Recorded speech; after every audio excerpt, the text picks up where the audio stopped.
todas as coisas que acontecem no Supremo relacionadas a esse escândalo do Master e os seus desdobramentos, é tudo muito obscuro, falta transparência.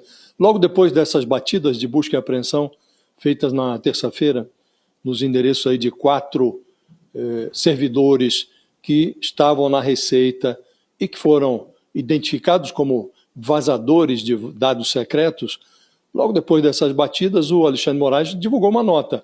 E nessa nota, o ministro diz que foram detectados diversos e múltiplos acessos ilícitos ao sistema da Receita, que ocorreram vazamentos de informações sigilosas, endossou uma avaliação da Procuradoria-Geral da República, segundo a qual houve instrumentalização desses dados e o vazamento, nessa versão, produz suspeitas artificiais que são de difícil dissipação. Uma vez levantada a suspeita, você não desfaz mais a atmosfera de suspeição. Esse comunicado do ministro diz muitas coisas definitivas sem definir bem as coisas. Não revela, por exemplo, quais foram os ministros que tiveram os dados violados. Há uma percepção, uma informação, mas é de bastidor, uma informação informal, de que o Alexandre Moraes, de que a mulher do Alexandre Moraes seria uma das contribuintes que tiveram seus dados invadidos. O filho do ministro, o filho de um outro ministro, a ex-mulher do Gilmar Mendes, mas não há. O Alexandre Moraes não informou, não esclareceu também quais foram, finalmente, as informações que efetivamente vazaram. Ele diz, houve vazamentos em série que cria uma aura de suspeição. Que informações vazaram? Né? De resto, Fabiola, o Alexandre Moraes, ele esqueceu de lembrar, ou lembrou de esquecer, que as informações que constrangem hoje a ele próprio e ao colega Dias Toffoli, nesse caso do Master, não saíram dos computadores da Receita Federal, saíram do aparelho celular do Daniel Vorcaro. A Polícia Federal extraiu das nuvens digitais abastecidas pelo Vorcaro aquele contrato de 129 milhões de reais do Master com a mulher do Alexandre Moraes, a doutora Viviane Barsi. A polícia tirou das nuvens do Vorcaro também os dados que permitiram aos investigadores detalhar num relatório de 200 páginas as conexões pessoais, empresariais, que levaram o Toffoli, aliás, a ser expurgado da relatoria do caso Master no Supremo. São dados que não vieram dos computadores da Receita. Né? Agora, obviamente que apoiar a investigação e até a necessária punição de servidores que bisbilhotaram ilegalmente na Receita Federal dados fiscais de ministros do Supremo, dos seus parentes, isso é uma coisa. Né? Isentar todos os magistrados do Supremo de explicações é outra coisa. E coisa bem pior é utilizar esses ilícitos ocorridos na Receita Federal para embaralhar investigações de autoridades que estão aí enroladas nesse escândalo do Master. Então, Fabiola, os crimes de auditores fiscais não tornam as togas todas, os seus familiares, seres imaculados. As pessoas têm que explicar o que tem que ser explicado. Né? Mas, infelizmente, até aqui, o Alexandre Moraes, o Dias Toffoli, eles vêm considerando que um contrato generoso, sem evidências de contraprestação de serviços advocatícios, transações turvas ali em torno de um resort, o taiaiá, tudo isso não ultrapassa, na visão dos ministros, as fronteiras do decoro, da ética, mas o fato de os ministros ignorarem a realidade não faz com que a realidade desapareça. Então, é claro, Fabiola, que auditor fiscal criminoso que invade sem justificativa dados de contribuintes, seja quem for, se poderoso ou não, esse tipo de servidor tem que ser punido. Mas a coisa começa a embaralhar quando ministros do Supremo não distinguem interesses particulares e públicos. E quanto mais poderosas são as autoridades, quanto maior for a influência, mais os meios e os fins vão se confundindo, vão se afastando uns dos outros. Sobretudo quando ministro do Supremo não consegue respeitar a própria supremacia. Então, há muita coisa por explicar. O inquérito aberto pelo Alexandre Moraes é ele mesmo inexplicável. Se o ministro tinha informações, ele tem que dizer que informações são essas que levaram a abrir o inquérito, e não poderia ter incluído isso no âmbito daquele velho inquérito lá de 2019 das fake news, ele que requisitasse uma investigação nova ao Ministério Público, submetendo as informações de que dispunha à análise do Procurador-Geral, Paulo Gonet, do modo como se fez, parece que o ministro estava fazendo o que os advogados chamam de pescaria probatória. Jogou a rede para ver o que pescava. O que pescou, se real, se verdadeiro, merece punição. Agora, isso não isenta, Fabíola, os ministros, o próprio Alexandre de Moraes, de dar as explicações que são devidas. A opinião pública quer saber se tem gente que não merece respeito no Supremo ou não. É isso que interessa, em última análise, a opinião pública brasileira. Então, o ministro do Supremo não é ser invulnerável, Fabíola. E isso é uma coisa, quando vem esses questionamentos, né, Josias, por parte dos juristas, inclusive, eles caem mais uma vez nessa desconfiança que a sociedade às vezes tem a respeito das ações do Supremo Tribunal Federal e das ações de Alexandre de Moraes. E é muito importante a gente poder trazer aqui os fatos e por que chegamos a esse ponto, né, Josias? Sem nenhuma dúvida.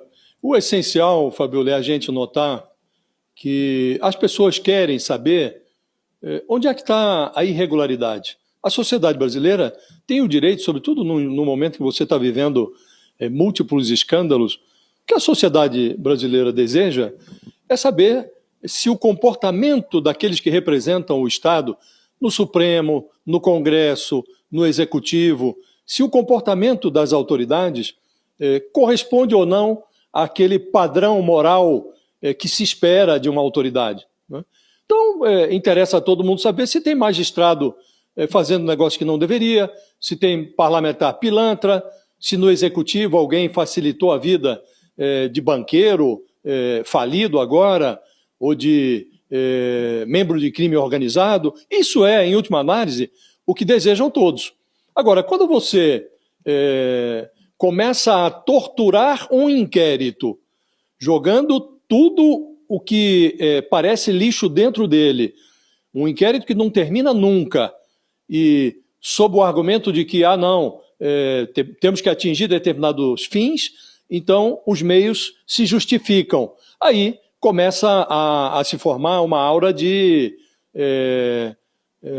suspeição que compromete a credibilidade das autoridades.